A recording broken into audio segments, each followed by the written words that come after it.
Four streaming services this week are making seismic shifts. That's Paramount Plus, Showtime, Tubi, Max, Hulu, and of course Disney Plus. I also made a statement online that Disney Plus is a complete failure. While some people seem to be confused at what I mean by that when they have so many subscribers, I think we need to bear out the explanation right here on That Park Place.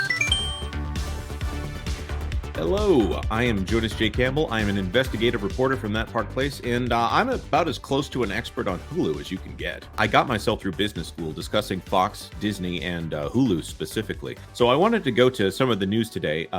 Just to set the stage here, we're going to start with some non-Disney news. First of all, this story out of Variety. We have a variety of articles, but most of them are coming from Variety. This one from Todd Spangler, who is an excellent reporter over there at Variety. Showtime cable network to adopt Paramount Plus with Showtime name will add originals from streamer.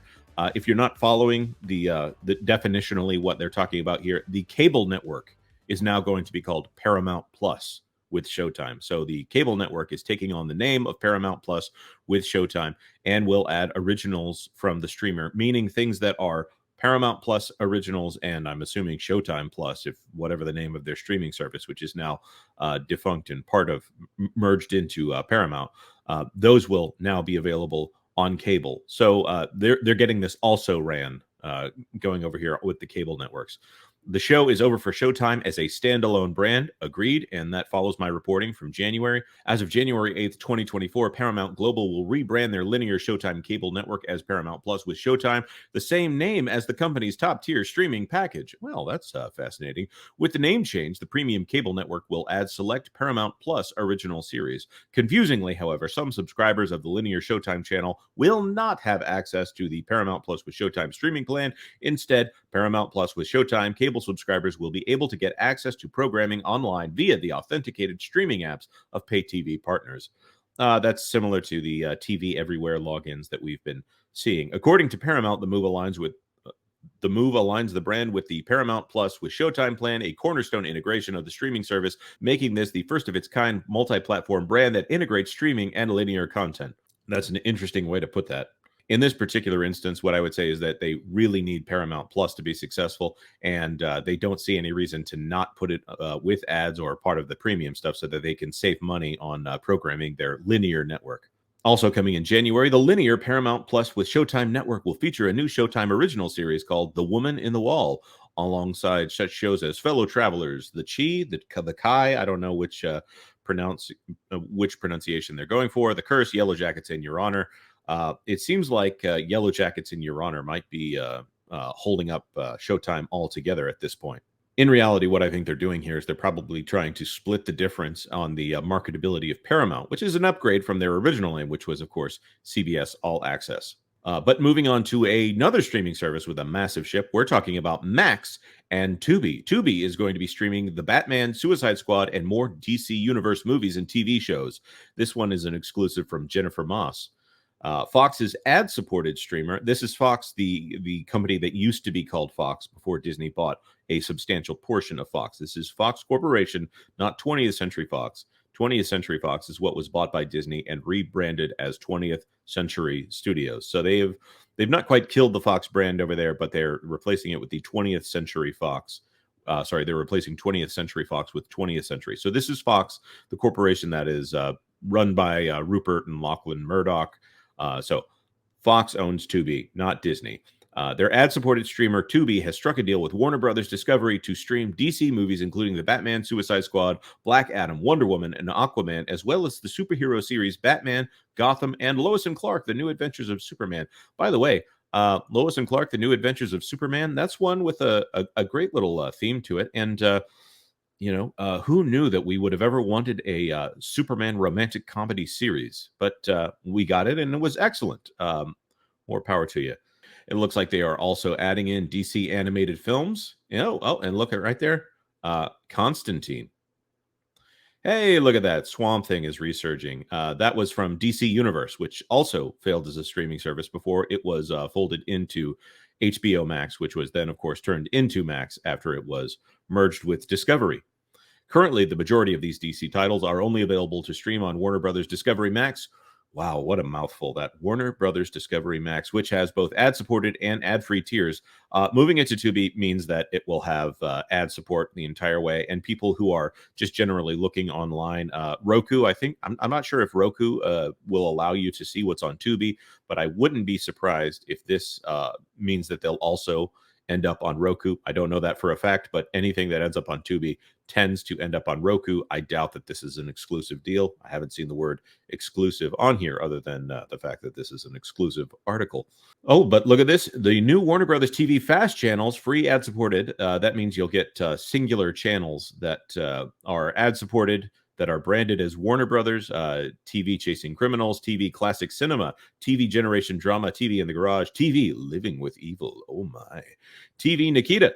Oh, okay. An entire channel dedicated to the secret government assassin, a scene in the 1990s classic and the 2010s reboot. And Warner Brothers TV on the telly. What? That's a interesting use of the same word over and over. Anyways, these fast channels are here because they're ad supported, and they basically get to double dip. They'll get to pick what gets shown, and they'll get a little bit of their own discovery, as in they'll get to choose what you watch on these fast channels.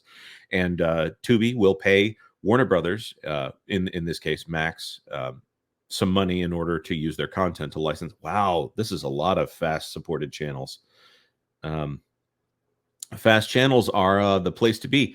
I have to confirm that Culture Casino's reporting on this is right on the money.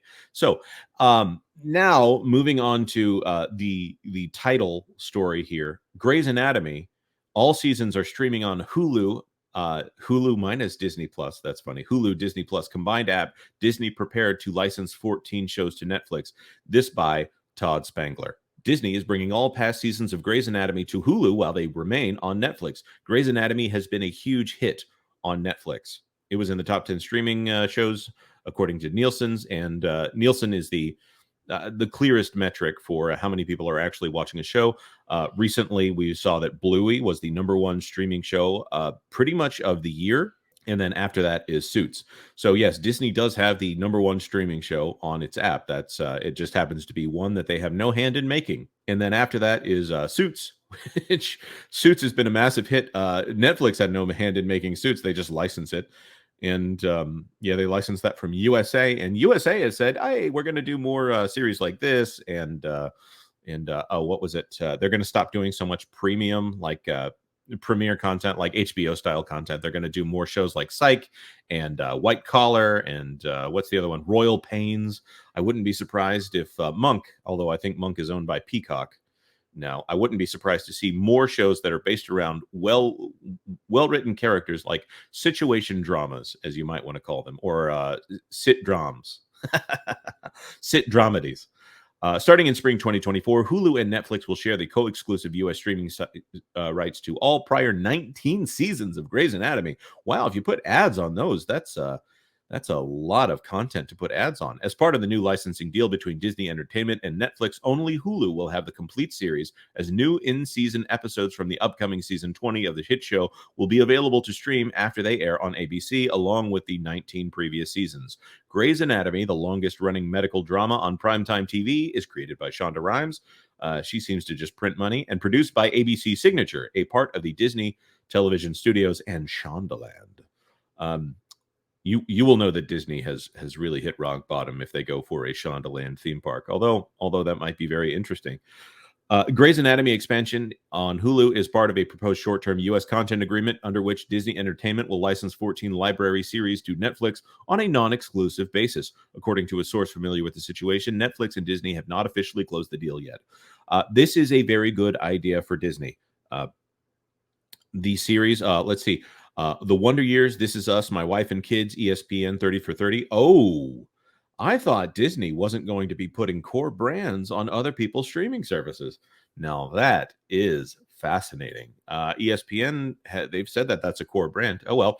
The Resident, Reba, Archer, How I Met Your Mother, Lost, Prison Break, the Hughleys, Bernie Mac, and Home Improvement. These are all long running series with lots of space for ad breaks. These are where Hulu has probably made most of that 12 and a half dollar ARPU, average revenue per user, that has made Hulu so profitable. Now, if they can put it on Netflix, they'll get that licensing money. I don't know what percentage they'll get of that licensing money, but this will add more exposure for these series. If they do this long term, then people might get confused as to what is Netflix, what is Fox, and what is Hulu here. But this is a way to make money. The older seasons of Grey's Anatomy will land on Hulu at the same time Disney officially launches Hulu on Disney Plus, which made its debut in beta form last week. The one app integration lets subscribers of both Disney Plus and Hulu access most, but not all, of the Hulu lineup from any of the Disney Plus apps. Disney CEO Bob Iger on the Mouse House's earnings call last month said Disney was in talks to license some of its content to Netflix. But Disney does not expect to license core brands from Disney, Pixar, Marvel, or Star Wars to Netflix. This is fascinating to me that, yes, those are the four core brands. Of course, the other blade on Hulu is National Geographic. I would expect that to disappear sometime soon because I got to say, National Geographic, not exactly a name I associate with Disney, even though they definitely paid the rights for it. So let's talk about what's going on here. After Disney has paid for the remaining portion of Hulu, they're buying it for $8.61 billion, if not more, the remaining stake here. They, of course, also paid $70 billion for Fox, and in that was included the other 33% of Hulu that got them up to that 66%. And whoever was involved in that deal bought out Warner. At some point. By the way, the guy who founded Hulu was Jason Kilar, who went over to Warner Brothers and did that whole Project Popcorn thing where movies would come out in theaters and also on HBO Max at the same time. Disney Plus has continually lost money in its bid to gain subscribers. This is all part of the plan. But what was not part of the plan was for Disney to have this meteoric rise right around 2019. And they got massive subscribers. They said that they were only expecting 24 million subscribers, even though they knew that they had deals with Verizon and other places to basically hand out Disney Plus for free. I think when I got my deal, I think it cost me less than $3 a month in order to get Disney Plus. So they were doing a lot of things in order to get people just onto the service. No ads on the service at that time. So it was pretty much a loss on everything. And they were putting out these $200 million series, $125 million series. Ahsoka probably cost about $200 million. That's a recent one. Mando probably cost about $200 million per season. How do we know this? Well, when Disney did their content write down saying that we're going to be getting rid of content that nobody is watching, sorry, they didn't say why they were getting rid of content. They were just pulling it from Disney Plus and taking a value that they originally perceived the product to be. They were taking that down as a loss, and now they were writing it down to a value more close to what they think the value is after putting it on the streaming service and realizing that no one was watching it. I'm sorry that this is a lot of numbers that I'm throwing at you. I'm going to throw one more at you. Disney Plus has cost about $15 billion so far. On top of that $15 billion that it's cost them, it's also cost them in physical media sales, because all of those things that were going, Valiant Renegade, a good friend of mine, he likes to describe the fact that after shows would leave theaters, after movies would leave theaters, instead of going straight to a streaming service within 45 days in some cases, those movies would go to cable, and that's premium cable. They might go to physical media. They might go to digital for purchase, premium video on demand, and then they might go to Blu-ray, DVD, other formats, even VCD if you're over there in the Asian markets. Just kidding, that's not still around. But not only did they eliminate a huge portion of the business, as we see Best Buy and Walmart are reducing their physical media presence. And not to mention the fact that they would just go to cable and then maybe even broadcast television. All of that revenue stream dried up at the same time that Disney made a new expense, a new massive expense.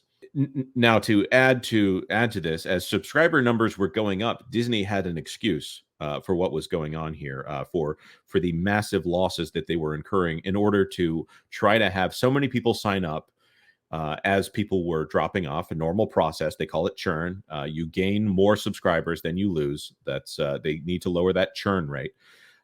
The dirty secret, though, that they're trying to hide is the fact that over the last few quarters, Disney Plus lost massive numbers of subscribers. I'm not talking about the India deal where they stopped streaming cricket, and so they lost millions, tens of millions of more than 10 million subscribers over in India. That was expected, even though that is a huge number. That is not the number that we're talking about here. We're talking about the places where Disney actually makes money. We're talking about the United States, the English-speaking world.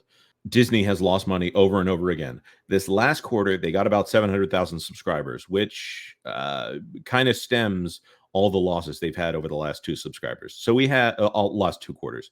So what we have over the last 2 quarters is making up for a massive loss, and also Disney signaling that in the upcoming 2 quarters, they will also be losing subscribers.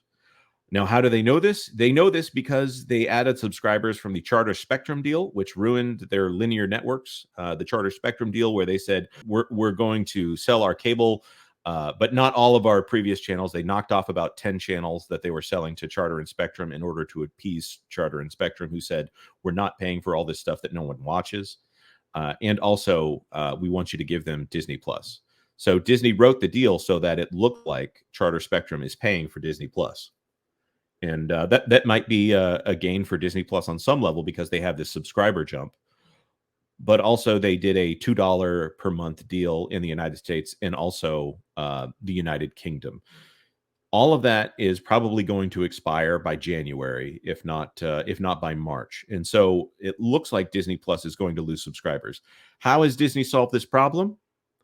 Well, they're going to take the fact that Disney Plus makes around $6-7-ish per user, which is not profitable, and Hulu makes about $12.50 per user, and they're going to merge these into one single streaming service, with different access points. So one will be called Disney Plus, and you'll see some Hulu in it, and another will be called Hulu, and you'll see a little Disney Plus in it. They're going to merge these together, and they're going to and if they're smart, they're going to report these all as one singular streaming service. They're going to call the entire thing direct to consumer. They might even, if they want to be really shady, throw ESPN Plus in there so it looks like it. So they're probably going to blame the subscriber loss on the fact that they are merging these two streaming services together, and also the fact that they're going to be losing some people who fell off on this promotion. So I'm saying all of this to say, and there is a lot more to say, but this video is almost 20 minutes already. Disney Plus never made money. And what's more, Disney Plus is being given up on by the Walt Disney Company. So they are taking the successful streaming service Hulu, and they're going to merge the two together, and they're going to pretend like Disney Plus is a success. They're getting in front of a parade that is in progress and declaring themselves grand marshals of the parade. Now, usually we do a daily countdown on this channel at this time, but today I was so hacked off about this particular error that is floating around out there, and I wanted to talk about this. So forgive me for ranting about Disney Plus and why it is not profitable. So if you're into this sort of thing, yes, hit the like button. If you're not, leave a comment below and tell me where I went wrong here. Also, if you got a little pushback on those numbers, I wouldn't mind, because guess what? Disney Plus, they're not going to go out and say what exactly went wrong in Disney Plus. All they're gonna say is these $200 million shows, which they are admitting are falling off, as the Nielsen numbers come out and reveal that, like, Loki dropped off 60% of its viewership from the first season when they had even fewer subscribers, but somehow with more subscribers, they're making even less money. And by the way, Disney admits that, because they wanted to brag about it, that Loki was the second most successful premiere on Disney Plus this year, behind Mando season 3, which also had a huge drop off of numbers. Yeah, well, this is the longest ending to a video ever. I just want to say, like this video if you like this video, subscribe if you want to hear more about what we're talking about here, and of course, well, yeah, subscribe to That Park Place for all the news that should be fun. Thanks for watching That Park Place News. For more information, consider checking out www.thatparkplace.com. And don't forget to subscribe, share, like, and send this out on your favorite social media accounts.